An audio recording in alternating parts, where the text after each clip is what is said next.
दर्शकों जी, आज का पूरा समय मैं पढ़ाई को देने वाली हूँ।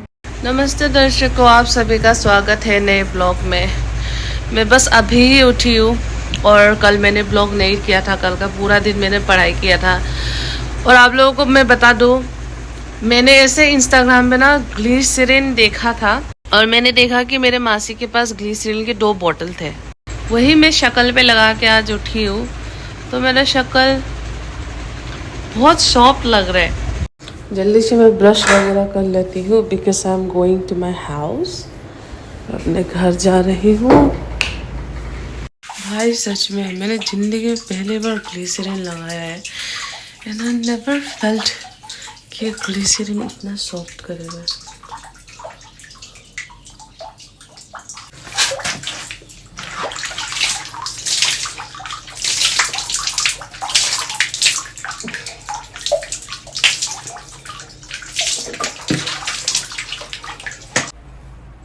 सही में मेरे स्किन पहले से बहुत ज़्यादा सॉफ्ट लग रहा है। सॉफ्ट, कहीं भी ड्राई नहीं है। अब मुझसे तो ज़्यादा आप लोगों को पता होगा। ये देखिए, ये 2 ग्लिसरीन है, आप लोग देख लो। इनमें से मुझे कुछ समझ में नहीं आया, इसमें एलोवेरा भी था तो मैंने ये वाला लगाया था and it was so good. यहाँ पे लिखा हुआ है कैसे लगा के रात को सोना है। तो ये 110 और 100 रुपये का है ये वाला, दिस वन। एग्जैक्टली आज घर जाने का रीज़न ये है कि we have a festival which is Solung. Arunachal के जो लोग हैं उनको तो पता ही होगा। बाकी सोलुंग हमारे आदि ट्राइब का एक फेस्टिवल है दर्शकों, जो कि 1 सितंबर से स्टार्ट होके आई थिंक 10 दिन से भी ज़्यादा चलता है। गांव में तो स्पेशली 15-15 दिन चलता है ये फेस्टिवल। तो वही मैं अपने फैमिली के साथ खाना खाने जा रही हूँ। सनस्क्रीन जो मेरी बहना ने मुझे दिया है। अभी मेरे बहन का कॉल आया था, बोला आ जाओ जल्दी, खाना वाना खाते हैं साथ में। अभी मासी पहुंच गई है, मासी की बेटी पहुंच गई है और सब लोग ऑलरेडी तैयारी कर रहे हैं खाना वाना बनाने का। तो अभी उन्होंने बोला है कि वो मुझे पिकअप करने आएंगे। और भाई पाउडर लगाया था मैंने शक्ल में, स्किन बड़ा सही लग रहा है यार।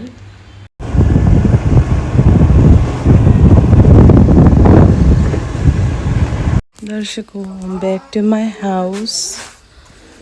हाँ, वो देखो जी सारा बैम्बू। ये देखिए इतना सारा बैम्बू सूट सब यहाँ पे बैठ के काट रहे हैं। ये देखिए, खाना वाना खा लिया हमने। मासी अपना मोबाइल पता नहीं कहाँ भूल गई, तो हर जगह अपना मोबाइल ढूंढ रही है। मासी के फ़ोन में पता नहीं क्या खराबी आ गई है, मेरा भाई उसको ठीक कर रहा है। और ये जो सारा बैम्बू का बिजनेस हो रहा है, इस बच्चे को एक स्कूटी मिलेगा उससे। चलो जी, ठीक हो गया। ये पहले तो बिल्कुल भी काम नहीं कर रहा था, मैंने इसको बार बार स्विच ऑफ स्विच ऑन किया, अब आवाज़ आ रहा है। दर्शकों जी, now it's time to work. जल्दी से जाके बैम्बू शूट में हेल्प करते हैं। इंतुली फिर से करना, इनकी हालत ख़राब हो गई है काम कर करके। तो तुमको वो चाहिए क्लिप से हेयर क्लिप, वो तो हेयर क्लिप को लाया। यहाँ पे बैठ सकते हैं, माचिस भी वही नहीं होगा।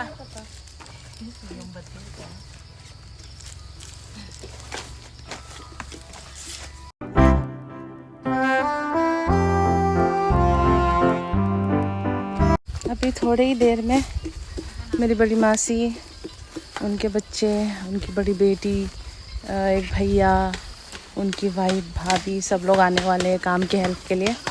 तो मौसी ने बोला है कि मैं यहाँ से चली जाऊँ ना स्कूटी लेके और अपना पढ़ाई करूँ। उससे पहले मैं यहाँ पे थोड़ा सा पाइनएप्पल ढूंढ रही हूँ। ये जितने भी है ये आपका पाइनएप्पल का पेड़ है जो मेरी मम्मी ने लगाया है। और मैंने नीचे भी पैंट के ऊपर में ये गाले लगाया है, ये बड़ा सा कपड़ा, क्योंकि ये काटते हैं बहुत ज़्यादा। अब मैं ढूंढ रही हूँ कि मुझे पाइनएप्पल मिल जाए। ये तो ख़राब हो गया है। ये देखिए दर्शकों, पूरा गुआवा ज़मीन पे गिर रखा है। Can you see the guava? ये सब मैं तोड़ के फ्रिज में रख दूँगी, है ना, और खाया करूँगी वहाँ पे पढ़ाई करते वक्त।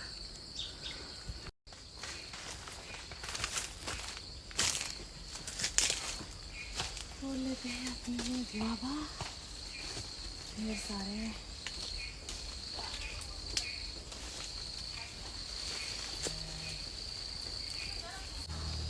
बहुत सारे इधर से कहाँ से तोड़ सकते हैं।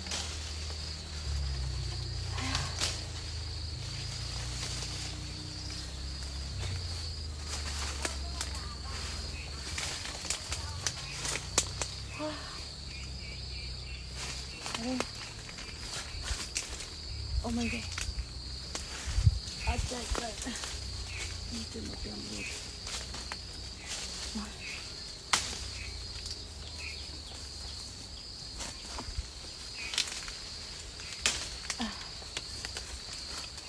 इफ़ यू सी, हमारा पूरा आधा अमरूद तो ये किसी और का घर है, पूरा यहाँ गिर गया है, पूरे पके हुए। चलो कोई बात नहीं।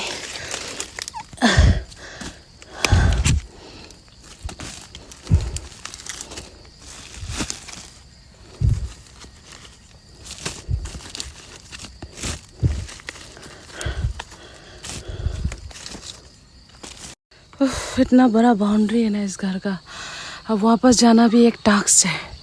वहाँ से आई थी मैं, इतने सारे अमरूद है, मगर मेरा बैग पूरा भरने को आ गया, इसलिए मैं और नहीं ले रही ना। यू सी, आप लोग बोले थे ना कि मतलब कुछ लोग बोले थे कि दिल्ली में ही रहो, दिल्ली का लाइफ ज़्यादा अच्छा है, मगर यही अंतर है शहरों में और गांव में ना। अपने घर पे एक तो खाने पीने की कमी नहीं रहती, और रहन सहन का भी कम खर्चा होता है, और एक तो पोल्यूशन वगैरह नहीं होता, टाइम से सोते हो, टाइम से खाते हो, आपका हेल्थ अच्छा होता है। इसलिए आई चूज़ कि मैं अपना प्रिपरेशन वगैरह जो है, भले ही 1 साल लगे, 2 साल लगे, 3 साल 4 साल, मेरे पूरा 5 साल लेके चलिए। अगर 5 साल बाद भी मेरी नौकरी नहीं लगे ना, तो भी मैं हिम्मत नहीं हारूंगी, ठीक है? हिम्मत नहीं हारना है। क्या पता 1 साल में भी लग जाए, 2 साल में भी लग जाए, हू नोस, मगर दिल क्यों छोटा करना, है ना? चलो जी अब चलते हैं। वैसे तो दर्शकों लालच बुरी भला है, मगर आप सोचो मैं ये सब कैसे छोड़ दूँ। एक तो ये इतना पक गया है, how can I leave this. आया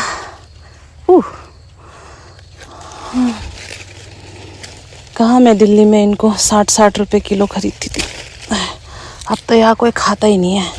अगर आप देखोगे तो ये वाला पेड़ और ये वाला पेड़, और अब ये वाला पेड़ देखिए, ये तो पूरा ज़मीन पे लेट गया है, और इतने सारे हैं वहाँ पे, इसलिए हम इसको ना सुअरों को काट के दे देते हैं। देखो अब इतने सारे हैं इस पेड़ में भी, मगर अब मेरे झोले में तो जगह ही नहीं है। हाँ चुन लो आप। हाँ दर्शकों, मुझे तो पाइनएप्पल मिला नहीं, तो मैंने सोचा कि यहाँ पे जो भी बीन्स है थोड़ा सा मैं तोड़ के घर ले जाऊँ अपने लिए। ओए कितने सारे चींटी हैं। हाँ एक चींटी ने काट लिया मुझे, देखो कितने लाल चींटी है यहाँ पे भाई। रहने देती हूँ मैं इसको।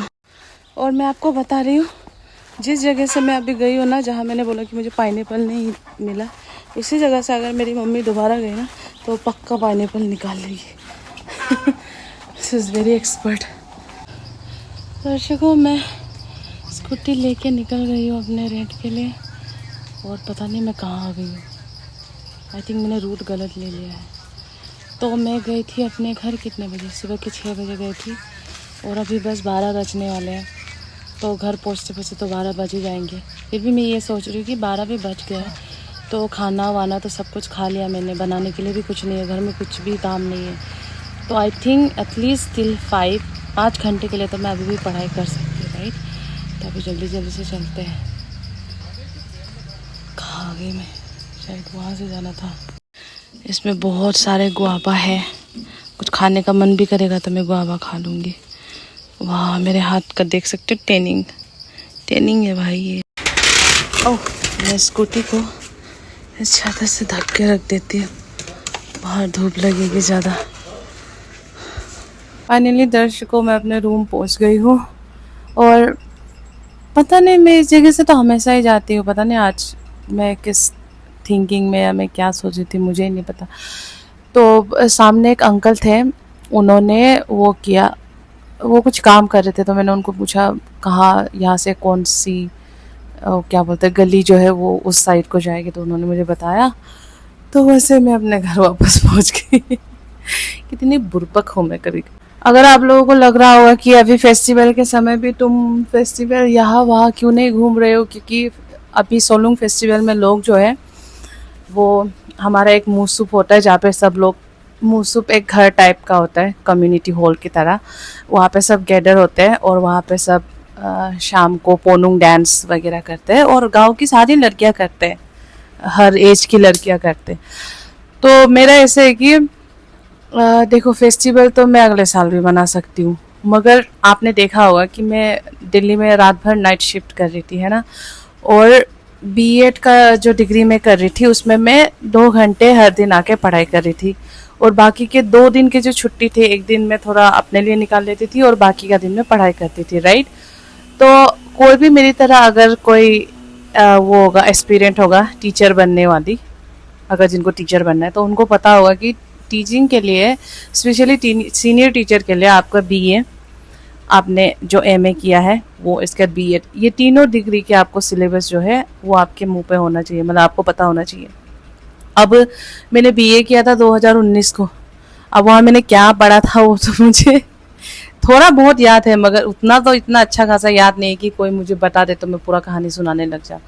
तो मेरा थिंकिंग ये है कि मैं अभी जितना हो सके मैंने सारा सिलेबस डाउनलोड करके ये तीनों ही डिग्री के सिलेबस को अच्छे से ख़त्म करना चाहती हूँ। इसके बाद में जब सारा सिलेबस ख़त्म हो जाएगा 1 साल में या 2 साल में जब हो जाएगा, तब मैं आराम से शांति से रिवीजन करके घूमने वगैरह जाया करूँगी। I hope you got it now कि मैं क्यों पढ़ाई कर रही हूँ, क्योंकि वैकेंसी कभी भी निकल सकती है ना।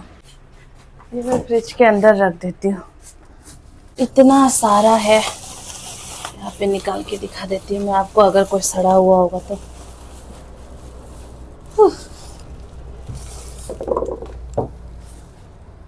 इतने सारे अमरूद, इतने सारे अमरूद अब मैं इस फ्रिज के अंदर रखूँगी। अरे मेरे कपड़ों के साथ इतने सारे कपड़े आ गए, ये मैं अंदर ले जाती हूँ जल्दी से। अब ये वाला चेंज करूँगी मैं, क्योंकि ये वाला गंदा है, इसको धो दूँगी मैं शाम को। दर्शकों मैंने आप लोगों को बताया नहीं क्यों, क्योंकि मैंने कल शाम को ब्लॉग नहीं किया था ना। कल शाम को पता है जब मैं वॉक कर रही थी और ब्लॉग भी अपलोड कर रही थी रास्ते में, क्योंकि रास्ते में इंटरनेट ज़्यादा अच्छे से आता है रोड साइड पे। तो जब मैं ब्लॉग कर रही थी तो वहाँ पे अचानक से एक छोटी इतनी छोटी नहीं, वो होगी 19-20 साल की लड़की दौड़ते हुए रो के मेरे पास आए, दीदी दीदी ऐसे। में अरे इतना शाम हो गया, पता नहीं मेरे पास क्यों आई थी। फिर मैंने बोला क्या हुआ तुम्हें, तो बोलने लगी कि दीदी दीदी एक फ़ोन करने तो पहले तो मुझे थोड़ा डर लगा, क्योंकि ऊपर ऐसा खुद का शक्ल ढक के आई थी ना। आई थिंक वो ना उसने बोला कि वो वहाँ से है, बांग्लादेश, और वो शायद मुस्लिम थी वो बहन, वो रो रही थी। मैंने बोला पहले तो आप रो मत, हुआ क्या है बताओ। तो फिर वो बोलने लगा एक फ़ोन करने दो, तो फिर मैंने उसको फ़ोन करने दिया। फिर वो फ़ोन पे बात कर दी थी, नहीं ज़ोर से रोने लगी। मैंने उसको सहलाया, रो मत। फिर वो अपने लैंग्वेज में कुछ आमी करके कुछ बात करने लगी, मुझे समझ में तो नहीं आया। फिर बाद में एक लड़का आया एक बेबी के साथ, और उसके इशारों से समझ में आ रहा था कि घर चलो, फ़ोन वापस कर दो, ऐसे। फिर मैंने उस बहन को बोला नहीं आप अच्छे से बात कर लो, आपको क्या बात करना है। फिर फ़ोन के बाद उस बहन ने मुझे बोला कि दीदी ये मेरा हस्बैंड है, ये मुझे बहुत मारता है, घर वालों से बात नहीं करने देता। I was like, what the hell? फिर मैंने उसको बोला, फिर मैंने उसके हस्बैंड को कन्फ्रंट किया कि आप ऐसे कैसे हाथ उठा सकते हो, हस्बैंड वाइफ हो, कुछ भी प्रॉब्लम है अच्छे से बैठ के सुलझाओ। इतने दूर से शादी करके आप यहाँ अरुणाचल में आप दोनों रह रहे हो, सब आपको देख रहे हैं, आपकी बीवी यहाँ वहाँ रो रही है, अच्छा थोड़ी लगता है। फिर वो बहन बोलने लगी कि नहीं मुझे उसके पास नहीं जाना। फिर मैंने बोला कि अगर ये कुछ भी करता है, टच करता है, मेरा यहीं पे पास पे रेंट है, मुझे बोलना, मैं पुलिस के पास चली जाऊंगी। फिर वो दोनों चले गए। Oh my God, I was like लोग क्यों ही शादी कर रहे हैं अगर ऐसे रिश्ता निभाना है तो। वो किसी अनजान के पास रोते हुए दौड़ के मुझे यहाँ यहाँ लात मारा, यहाँ ऐसे चोट दिखा रही थी मुझे। I feel so bad, I feel so bad. हे राम। और उन सब माँ बाप से रिक्वेस्ट है, अगर आपकी बेटी खुश नहीं है तो थोड़ा जाओ देख के आओ आपकी बेटी किस हालत में रह रही है। ये देखिए दर्शकों जी, यहाँ पे हो गया मेरा बनाना जो मौसी के घर से लाई थी, और ये ढेर सारे अमरूद। बस आराम से बैठ के पढ़ाई करना है। और एक बहन मुझे बोल रही थी कि दीदी अच्छे से स्टडी ब्लॉग बनाइए, मोटिवेट होती है वो मुझसे पढ़ाई करने के लिए।